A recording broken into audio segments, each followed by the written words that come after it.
أعزائي المشاهدين، السلام عليكم ورحمة الله وبركاته. اليوم فيديو مهم جدا. بعض الأخوة يقول من أغسل بالغسالة الملابس بالغسالة الأوتوماتيك يطلع بيها طقع وشعر وصوف وما تنغسل بصورة جيدة. شنو السبب؟ 3 أسباب أخواني. إذا تسويها حتروح عندك هاي الشغلة والملابس مالتك راح تنغسل بصورة جيدة جدا. أول شغلة الفلتر. هذا الفلتر اخواني مهم جدا، لازم بين كل 3 غسلات غسلتين تنظفه، ينفتح وتنظفه وترجعه. هاي اول شي. طبعا طريقة فتحه بسيطة جدا، ما يراد هالشي. تشوفون هذا بس تضغطه باصبعك هذا هالشكل، بس تضغطه راح ينفتح. شوفوا انفتح. تغسله بالمي، انا ما غاسله لحد الان، مي دافي مي بارد وصابون، وتنظفه من الخلف ومن الامام، وهاي الثقوب تنظفها جيد. هاي شوفوا بعد ما منظفه، شوفوا الوسخ، وترجعه بمكانه، وان شاء الله الملابس حتكون جيدة. رجعناه بمكانه اخواني. اذا الشغلة الاولى تنظيف الفلتر. الشغلة الثانية اخواني مسحوق الغسيل.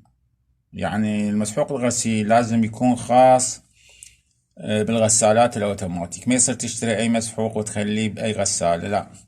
اذا مو خاص بالغسالة الاوتوماتيك راح يصير لك مشكلة، ملابسك راح تطقع، يصير بيها مشكلة. فانواع اكو خاصة بالغسالة الاوتوماتيك مثل شركة تايد او اريال او ابو العرب، هذين انا استعملهن. تقدر اي نوع موجود بالسوق تقدر تخليه. وكذلك هنا تقدر تضيف معطر او فد خاشوقة خال ابيض حتى الملابس تكون ريحتها جيدة بعد الغسل. هاي الشغلة الثانية. الشغلة الثالثة من تخلي الملابس لازم تكون كمية الماء كثيرة. إذا كانت كمية الماء قليلة راح تسوي لك مشكلة.